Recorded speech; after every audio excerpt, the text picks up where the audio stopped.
And welcome back once again to the show. In part one of our Sports Money Profile with Clark Hunt, we discussed his ownership of the Kansas City Chiefs. But the Hunt family is a legend in many sports and owns several sports teams. Of note are their Major League Soccer franchises, because Clark's father, Lamar, was instrumental in making soccer a viable sports business in the United States by building first the North American Soccer League, then Major League Soccer, and eventually the first soccer-specific stadium in the U.S. Clark Hunt has assumed his father's pioneering role once again. And Michael Ozanian spoke to him about the business of soccer in part two of our Sports Money Profile.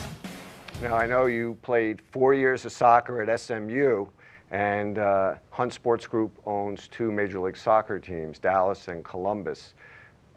What is your view of that league right now? Well, Major League Soccer is in the middle of its 18th season. It's hard for me to believe that, because it just seems like yesterday that we were sitting in this very boardroom talking about the launch of Major League Soccer. And at that time, it was obviously going to be a small enterprise to start. We were having a hard time rounding up investors for the league. But we did manage to get it off the ground in '96. And really the growth the last decade has been exponential. We've gone from having 3 owners who owned all the franchises, which is a little bit unusual in any professional sport, whereas today we have 19 teams owned by 18 different owners. Just this last week we announced the 20th franchise, which will be a second team in New York.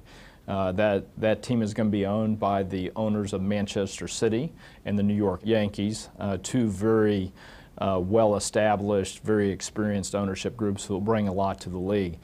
So the future for Major League Soccer looks very, very bright. We've come a very long ways, but we still have a long ways to go. Manchester City, obviously a very well-known soccer name in England. Do you think there's the possibility of more top European soccer teams becoming owners of Major League Soccer teams here in the United States? I really do.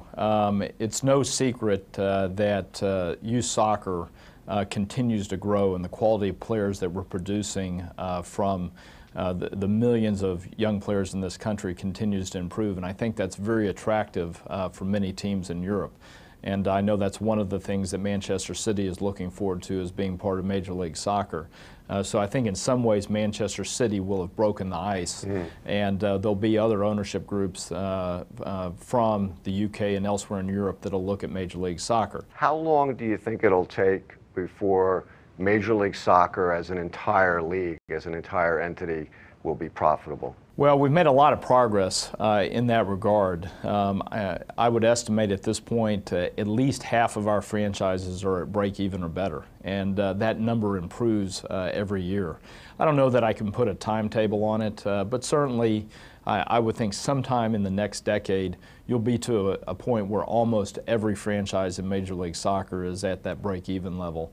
And obviously once you get to that kind of financial stability, it really opens up the door from a growth standpoint. What type of situations come up from time to time where you feel you really miss your dad the most? You know, things where you'd perhaps ask his counsel or lean on him the most for advice? Well, anytime I attend one of our games, I miss him, because it makes me think about him and the countless games that he and I attended together.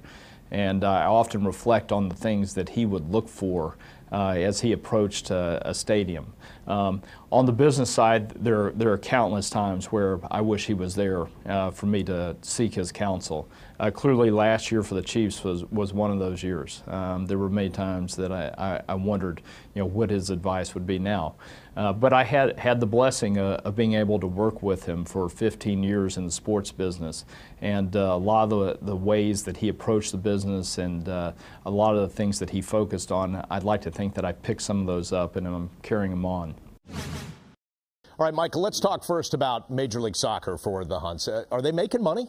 They're about break even depending on the season in terms of cash flow, Bob, which actually is pretty good in Major League Soccer. And the reason the Hunts teams are doing pretty well is they have two of the best stadiums in Major League Soccer. In fact, where the Crew play in Columbus was the first privately financed stadium in Major League Soccer. I just find it a little unique, and I get that Major League Soccer owns the teams, but that they can own multiple teams, and in fact, they own more than two at one point. Yeah, it's like you're an ownership interest in a league, but you have the operating rights to a particular team, and they actually have had a third team that they sold for $20 million. It was an expansion team. They paid $5 million for, so they made a nice profit on that. All right, let's talk about the Kansas City Chiefs. The fans spoke their mind. Clark Hunt was listening. Are ticket sales up? Yeah, the renewals are up over 5%. New ticket sales have more than doubled. I think that Clark Hunt made the correct, bold move immediately after last season. It was a disaster, and he did not want to leave the impression he was detached. He went out there. He brought in Alex Smith. He met with Andy Reid,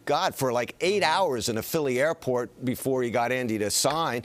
And then he brought in a new GM, and he also has among the lower ticket prices in the NFL, which is important because it's not really one of the richest demographics in the NFL. It's not a big city. All right, quick final thought. They obviously have a lot of investments. Any of them unique that stand out to you? Well, the one I get a kick out of, which is I never realized till I went down to Dallas, is that there were and still are an investor in the Chicago Bulls. The expansion team, which the fee was $1.25 million in 1966, they put in less than 5%. They still own less than 5%. And the funny thing is, until Michael Jordan came along, they were writing a check to the Bulls every year to cover losses. But since then, they've been getting a nice fat check in return.